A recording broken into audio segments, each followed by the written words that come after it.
Tokyo Disneyland and Tokyo Disney Sea is a trip that you will not regret taking. They're some of the most beautiful places on earth. And when it comes down to Disney parks, they're one of the best. What's up? I'm Multi Park Punk, and I help make people's Disney vacations look a little bit more magical. So if you want your next Disney vacation to look like this,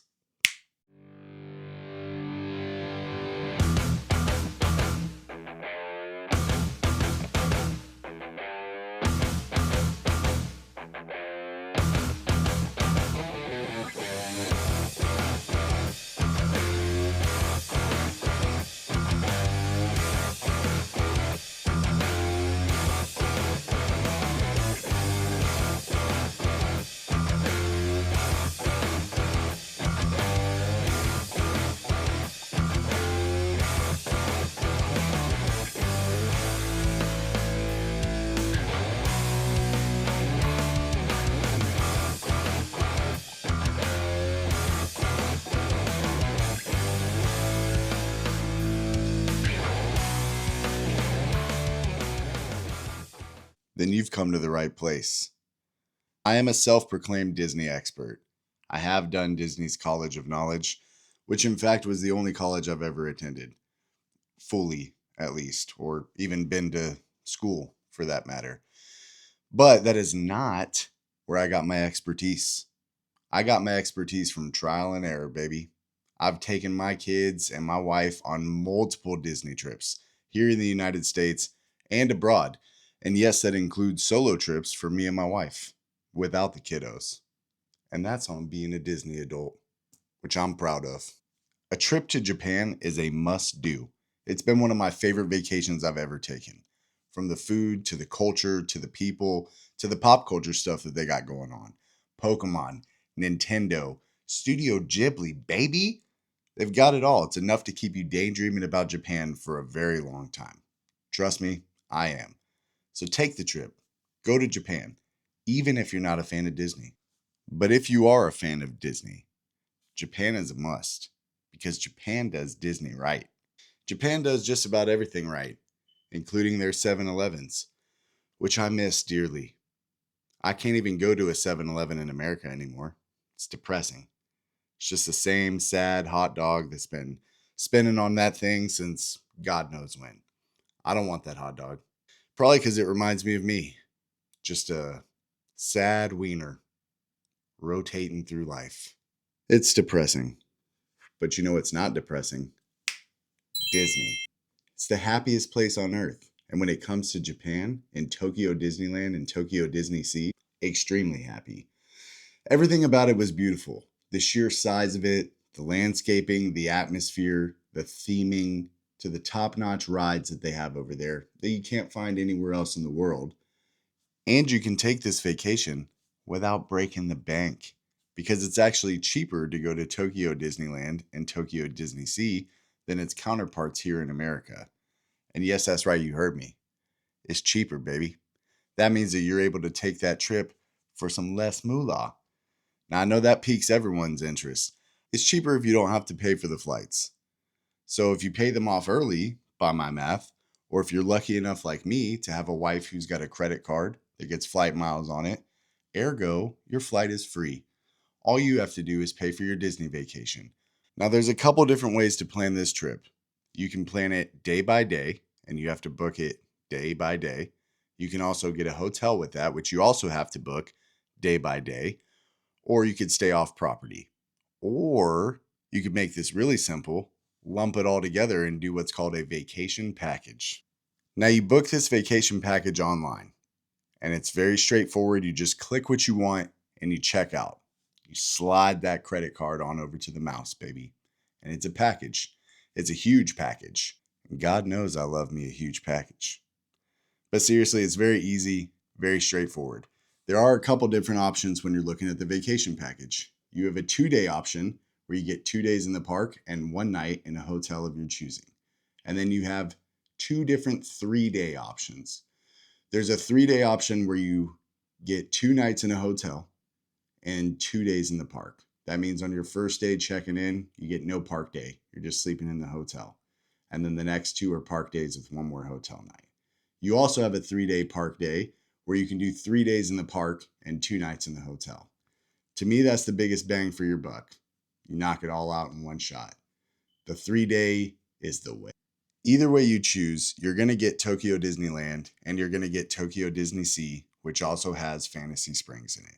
If you're doing the 2-day, you're going to get your first day in Tokyo Disneyland and your second day in Tokyo Disney Sea and Fantasy Springs. If you did the 3-day option where you're getting 3 park days, you're going to get 1 day in Tokyo Disneyland and then 2 whole days in Tokyo Disney Sea and Fantasy Springs. I was actually lucky enough to take 2 Disney trips on my Japan vacation. Mainly because when I first booked it, I didn't realize that Rapunzel's Lantern Festival ride would be down, which happens to be my wife's favorite princess, and it's the only ride that represents that princess in the entire world. So that kind of sucked. But then I saw that it was reopening a day before we were going to leave Japan. So your boy booked it again. And I'm so glad I did, because the more time I got to spend in these parks, the more I fell in love with it. And if you're a Disney adult, you understand what it feels like to fall in love with Disney parks. And you know what I'm talking about. If you cry at night when you're watching the castle show at Disney, welcome to the club. I'll cry right now thinking about it. I had a rough childhood. Actually, I didn't. Thanks to Disney. So I got to stay at 2 different Disney hotels during my 2 separate trips when I was there. The first time I did it, I did the 3-day option, where I got 3 days in the parks, 2 nights in the hotel. And on my final Disney trip, I did the 2-day option, where I got 2 days in the park, 1 night in the hotel. Which means I got quite a few days in the parks. And I don't mean to brag on you like that, so we'll just leave it as is. Booking the vacation package is pretty straightforward, but you only got about a 4-month window to do this. So the first thing is you plan your dates and then you pick your hotel. The hotels that you have to choose from that are on property is going to be the Tokyo Disneyland Hotel, the Tokyo Disney Sea Fantasy Springs Hotel, the Ambassador, the Miracosta, and the Toy Story Hotel. When it comes down to picking hotels, it's just preference. Don't let anybody tell you that these budget hotels aren't as good as the higher hotels. It's preference and it's budget. They're Disney hotels, dude. They're all great. I chose the Fantasy Springs Hotel and the Toy Story Hotel. Once you have your dates and your hotel picked out, the rest of it is just clicking what you want on the list. And you're going to get whatever you decide to pick for your vacation package, along with some perks that just come with the package itself. So, your choices are as follows. You can choose and pay for a breakfast at your hotel of your choosing, which I recommend because it was so tasty. But also, if you're not a breakfast person, you can also opt out of this. You can skip it. And that makes your vacation package a little bit cheaper.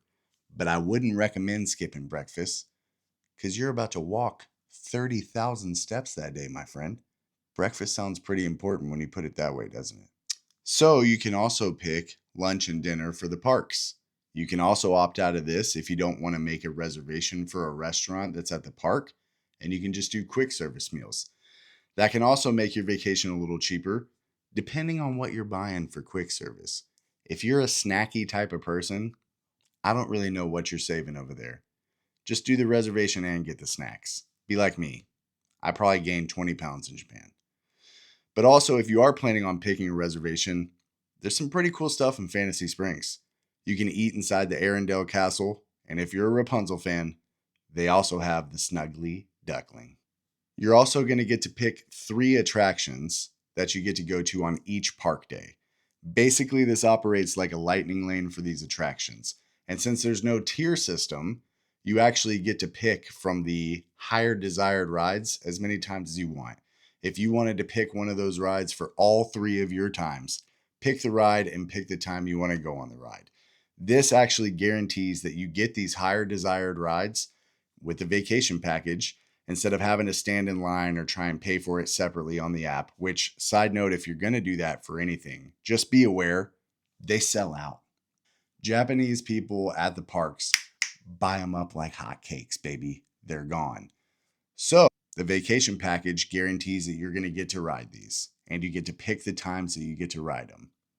It's a pretty perfect system. They also have an attraction ticket to where you can pick any of the basic rides that you want to ride that operates like a lightning lane with no time limit. You just go whenever you want, turn in your ticket. Congratulations. You're having fun. Now, I mentioned the choices that you can make, and I also said you get some perks with this. I'm going to go over a couple of those with you. In the vacation package, you will get a gift redemption ticket. That means that whatever hotel you're staying at, you can take this ticket to the gift shop over there and you can redeem it for a gift. There will be whatever type of gift you can redeem on the back of it. So it might be like a little Hot Wheels car or, a Mickey Mouse popsicle. You're going to get what you get. It's a free gift, dude. Take it. I mean, yeah, you paid for it in the vacation package, but by the time you get there, it's free, baby. Now, you also get a popcorn bucket redemption ticket because there's stores out there that are just only popcorn buckets. And side note, Japan does popcorn buckets right too. Come on, USA. You got some good popcorn buckets. But Japan, they go hard over there. Poppin', poppin', popcorn bucket. That's a difficult word for me. It shouldn't be, but it is. Now, you also get a beverage redemption ticket. That means that you can take this anywhere and redeem it for a beverage, whether that's a restaurant reservation you have or at any of the quick service locations. Now, you can only redeem this for stuff like Coca-Cola or sodas, okay? You're not going to be able to redeem it for a beer. And I know it hurt my feelings too, because Japan has really good beer, like really good. And at the parks, they sell them in these like little aluminum cups. Keeps your beer cold, dude. Incredible. And it's hot in Japan. Like it's really hot. I was sweating popcorn buckets. But it's hot. Seriously, it's really hot in Japan. I was there in September and it was hot. It's hot. Now, when you get your vacation package, all of this is going to come to you in paper form. That's right, baby. I'm talking old school paper tickets. And that's for everything. That's for your park days. That's for your beverage redemption. That's for your popcorn bucket. That's also for your attractions. Even your rides, you're going to get paper tickets. You can't digitally scan this into an app. There is an app for Tokyo Disneyland. You can't use it for this. When you pay for the vacation, they're going to give you a legit folder with a bunch of paper tickets. You got to tear them off and stack them up for what day and what ride and just keep them in order. You're going to want to carry like an envelope around with you with all the paper tickets in it. Okay. But it is kind of cool because at the end of it, it's a souvenir. You get to keep it. And if you're a person that makes like a book or something, you're going to love them. I kept them. I have no intentions of what to do with these things, but I have them and I'm keeping them. You can't take it from me. Now, when it comes to hotels, the Fantasy Springs Hotel was beautiful, and it had its own separate entrance into Fantasy Springs, given its name. But it was like something out of a fantasy. I'm talking sparkling lights, a peacock, princesses, and legit rock statues with water flowing out of them of your favorite Disney characters. Are you picking up what I'm saying? Breathtaking. But let's be honest. The hotels are really just an expensive place for me to lay my head at night. I spend all day in the parks. I just pay a lot of money to sleep somewhere nice. But it makes me feel important because in the real world I'm not. But over there, I was Disney royalty, baby. The Toy Story Hotel was also really cool and really fun. I've never seen theming for Toy Story like that. Disney World has its own Toy Story land with Slinky Dog Dash, which is one of my all-time favorites. But this was better. Theming wise, it was better. I've never seen theming for Toy Story like that. They had giant statues of Buzz, Woody, Jessie, the little aliens, the ball, and everything made you feel toy size. The hotel itself looked like it was made out of cardboard and painted by a kid, and all of the rooms, you guessed it, they're Andy Room themed. If that's your movie, this is a need, not a want. This is a need. It was fantastic. I felt like a toy, which I am a toy for Disney, and they know it. But when they pull my string, I don't have a cool catchphrase. I just spit out lots of money. But I know what you came here for. You want to talk about the parks, and Daddy's got you. When it comes down to Tokyo Disneyland, it is beautiful. It's really spacious, incredibly themed, and exciting and fun. It was a breath of fresh air to be over there. And the Disneyland Castle, Beaut. It's like a classic, timeless type of beautiful. And it's big, like Disney World big. It may be bigger. And what makes seeing this castle for the first time over here feel so different is when you go into the Tokyo Disneyland entrance, you're walking down a covered kind of skylight main street. And then the castle is placed perfectly in the center. And as you're approaching the castle seems to get bigger, which I think is normal or how science works. I don't know. I saw a video one time where the closer they got to the building, the smaller it got, and it freaked me out. I just don't understand. And I'm not very smart, but how does that work? And there's a lot of stuff to do in this covered main street. You got places to eat, a ton of shopping, different entertainment, characters walking about. And then when you leave this covered main street, bam, sucker punched right in the face with the beauty of the Japanese Tokyo Disneyland's castle. So good. They have themed lands like you're used to. They have Tomorrowland, Frontierland, but bad news for Star Wars fans like myself. No Galaxy's Edge. No Star Wars nothing really. They have Star Tours. I want more now. I want more. Disney spoiled me with some of the Star Wars stuff I've gotten. I will always want more. You will never quench my Star Wars thirst. But Japan, just give me a Japanese quality lightsaber, just somewhere in the park. That's all I want. And Baymax is a mainstay over there. They love Baymax. He's even got like a little float parade type deal where he comes through and sprays mist at you to cool you down. Like I said, it's hot in Japan. And it's really fun. And it feels great. I'm actually lying to you. I wasn't a part of that at all. I was shoving my face full of a Baymax burger when the parade passed by. But my wife saw it. I mean, I could see it from a distance. It was cool. My wife saw it. None of us got misted.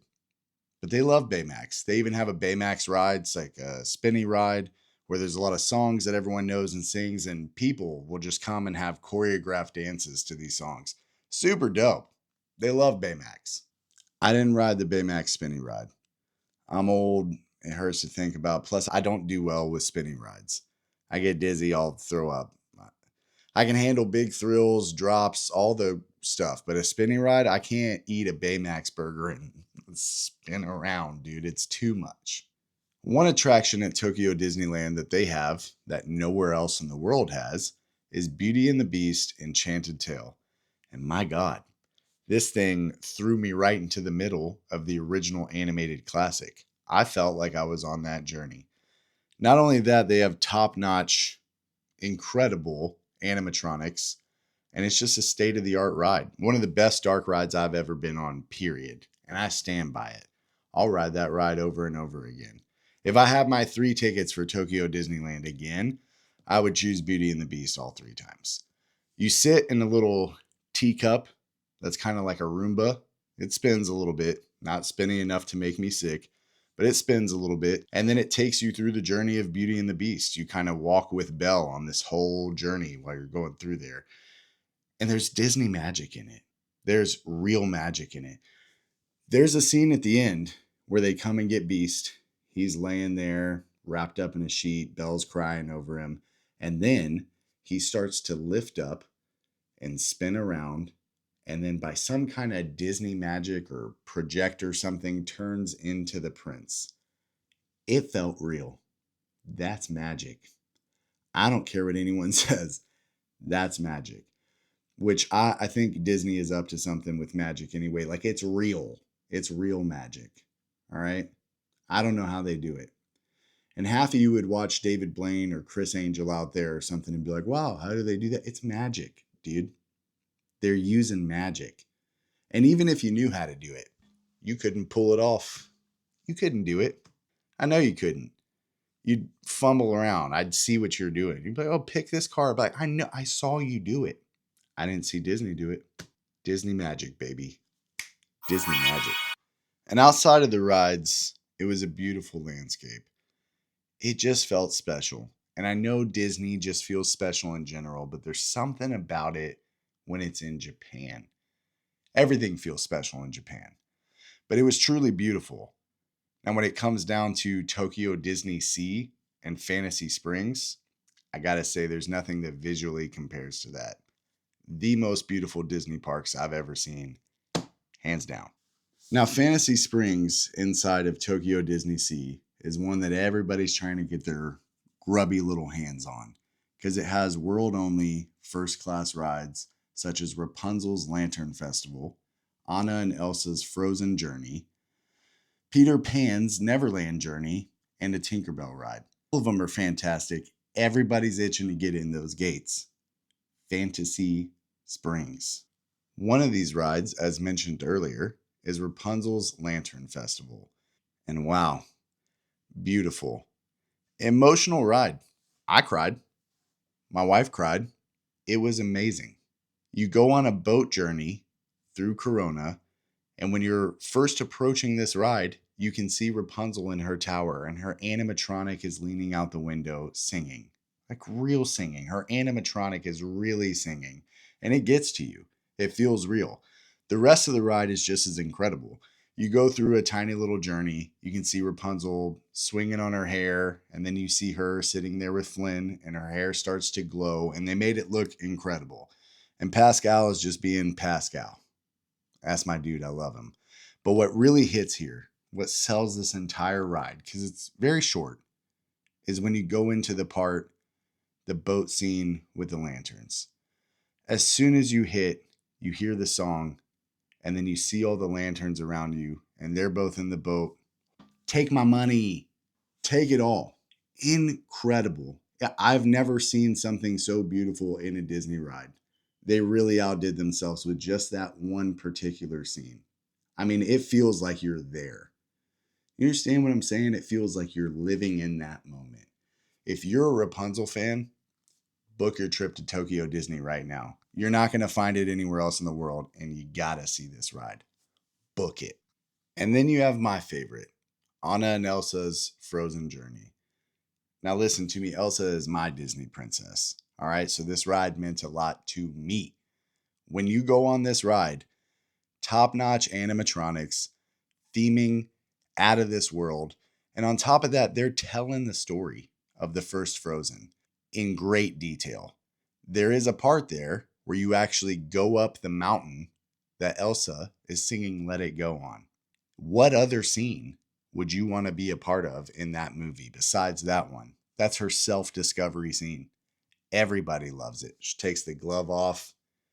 Everybody loves it. And if you don't like Let It Go, there's something wrong with you. And I don't think we can be friends. But yes, I cried on that one too. It meant a lot to me. And if you're mad about that, let it go. I should also mention that for me, yes, those rides are going to take a priority. They were incredible. That is what I went to Fantasy Springs for. However, Peter Pan's Neverland Adventure was really cool. It is a lot of screens, but it's still a motion ride, and I thought that maybe it would make me a little sick. It didn't. Outside of the rides, I've already told you that the Fantasy Springs Hotel had the rock sculptures.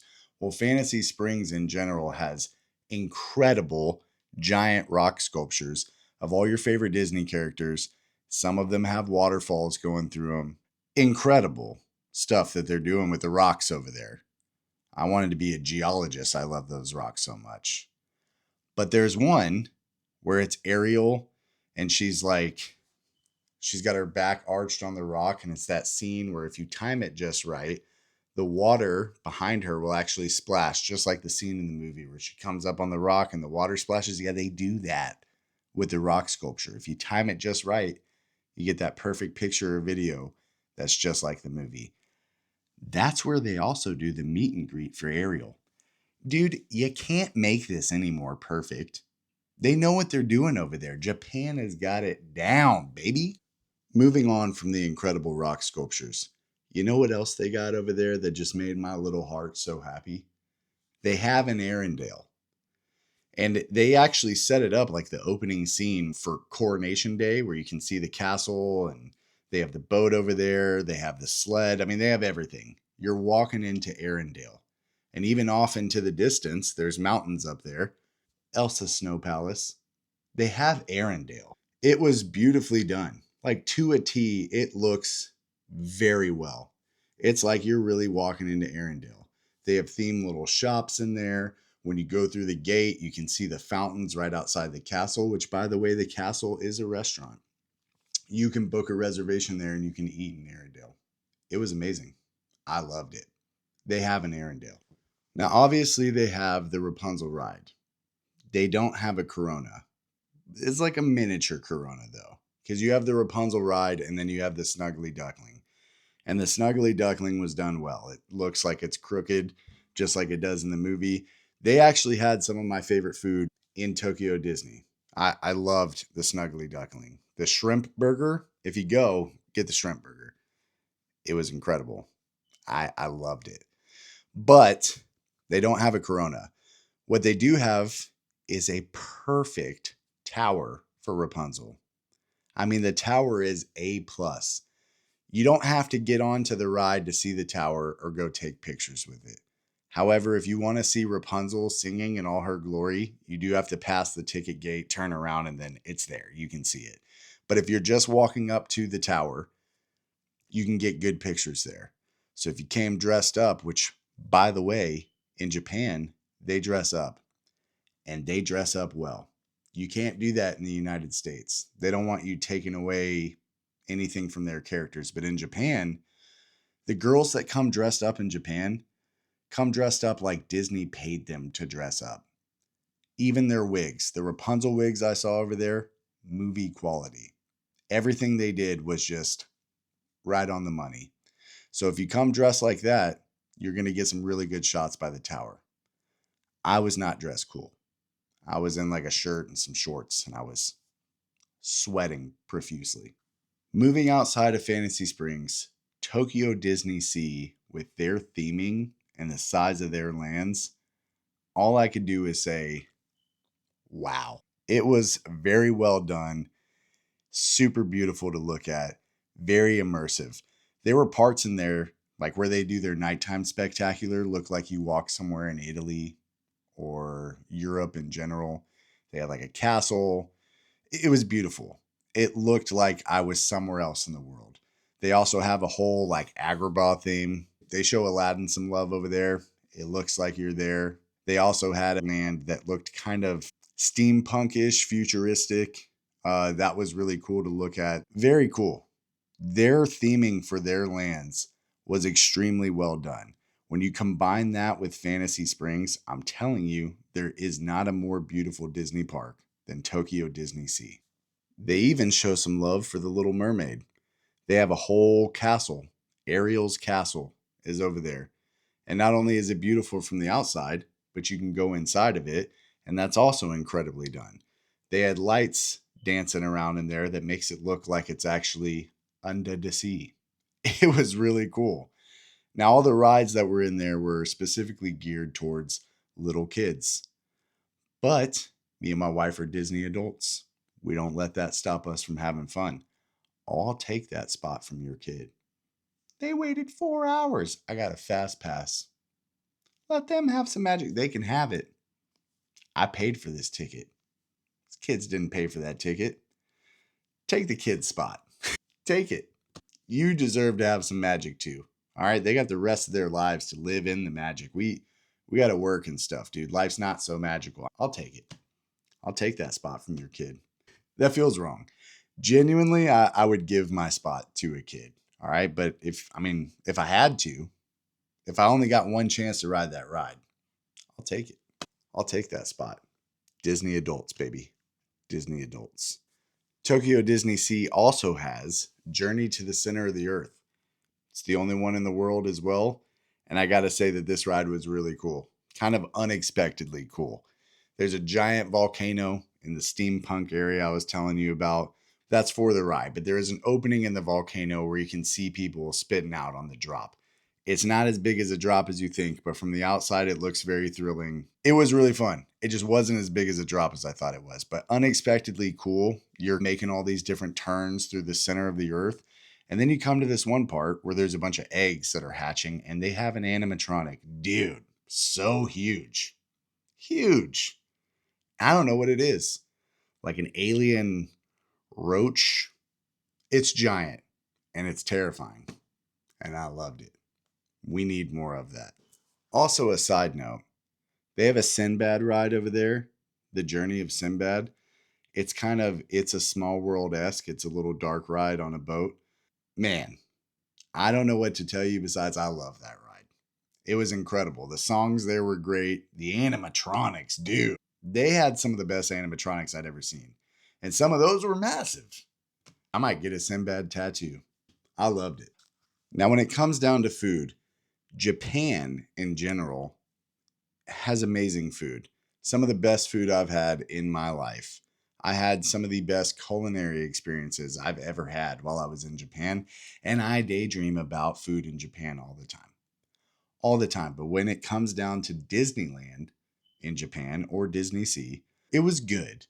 But I would say like Paris's Disneyland, that was really good to me, mainly because they had crepes everywhere. And who doesn't love a good crepe? It was great. They also had these little Mickey shaped sandwiches, little jambon beurres.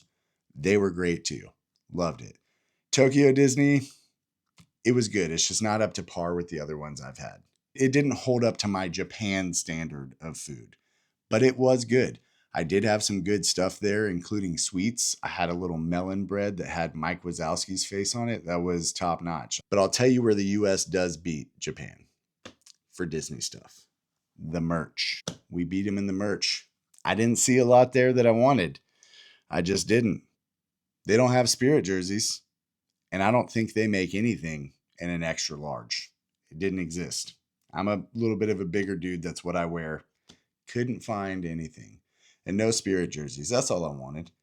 I just wanted something with Tokyo on the back so I could flex on other Disney adults at the US parks and be like, yeah, I went to Tokyo. It's my Spirit jersey. Doesn't exist. And especially not in an extra large. Obviously, we talked about there being 2 parks as a part of the Tokyo Disneyland Resort. Now, how do you travel in between those parks? They have a monorail, but their monorail is themed and it's beautiful.